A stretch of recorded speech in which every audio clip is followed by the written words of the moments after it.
ये जवान हमारा विक्रम बहुत होनहार बच्चा था और बड़ी मेहनत करके आईटीबीपी में भर्ती हुआ था अपने दम पर ही।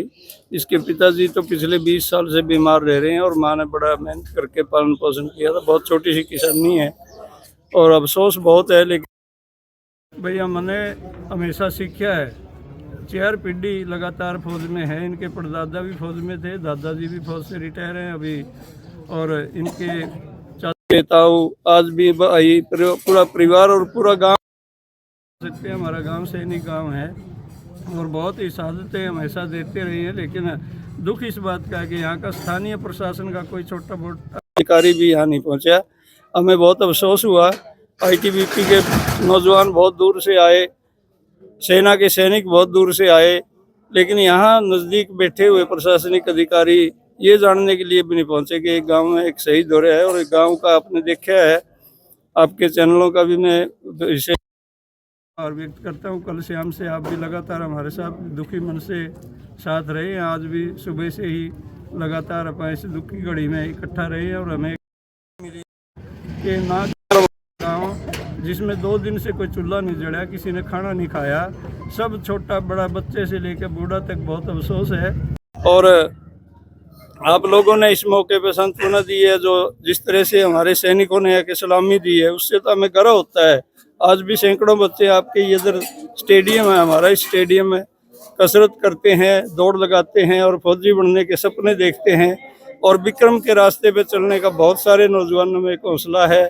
एक दूसरा बेटा भी हमारा जो एयरफोर्स में है, विक्रम के साथ ही गाड़ी में था, वो भी एक्सीडेंट का शिकार हुआ है। लेकिन दुर्भाग्य अपना एक हमारा ये मानना है कि भाई एक बच्चा बीच में नहीं रहा, दूसरा बच्चा अभी इलाज तो चल रहा है, लेकिन वो संभावना है कि ठीक हो जाएगा, बच्चा बचाव रहा है।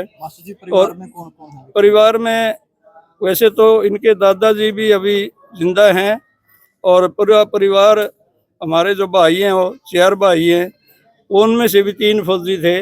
ये एक लड़का जो जिसका विक्रम बेटा था, वो भाई कंडम हो गया था बहुत पहले से और वो भर्ती नहीं हो पाया ना। तो पूरा परिवार का एक रिकॉर्ड है। अभी भी हमारे कई बच्चे इसी परिवार के भी सेना में हैं और हमेशा एक सैनिक के रूप में बॉर्डर पे पहरा देते रहे हैं। और इस गांव के किसानी का भी एक आपने आसपास सुना होगा, हमारा रिकॉर्ड है पूरा, छोटे से बड़ा तक किसान भी अपने खेत में बहुत दिल लगा के काम करता है। और हमें बच्चों पर बड़ा गर्व है जो फौज के लिए भी तैयार हैं और अन्य सर्विसों के लिए भी तैयार हैं।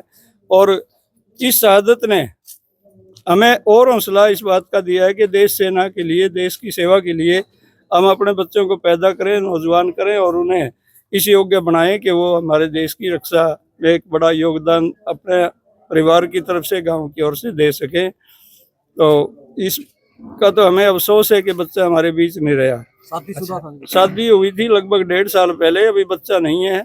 हमें इस बात का भी बहुत दुख है कि जहाँ परिवार में इतना बड़ा संकट है, हमने एक मासूम बेटी जो हमारे बहू के रूप में आई हुई है, उसके लिए भी हमें एक चिंता की बात हो गई।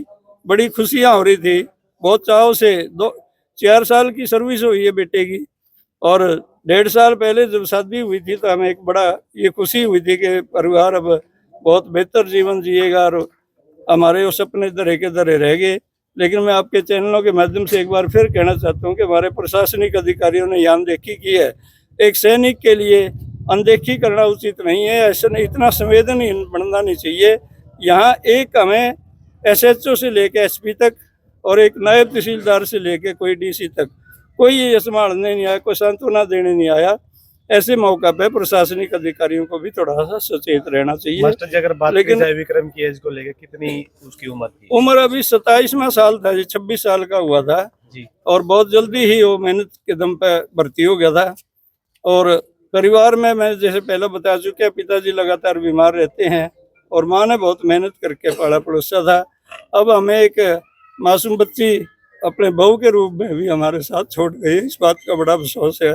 इकलौता है विक्रम, इकलौता ही बेटा था विक्रम। बाकी हाँ 2 बहनें हैं, लेकिन वैसे परिवार क्योंकि 4 भाई तो हमारे इसके पिताजी, ताऊ जी, चाचा जी हैं और परिवार बहुत है, लेकिन फिर भी हमारा इकलौता बेटा हमारे बीच नहीं रहा, इसका बहुत बड़ा अफसोस है हमें।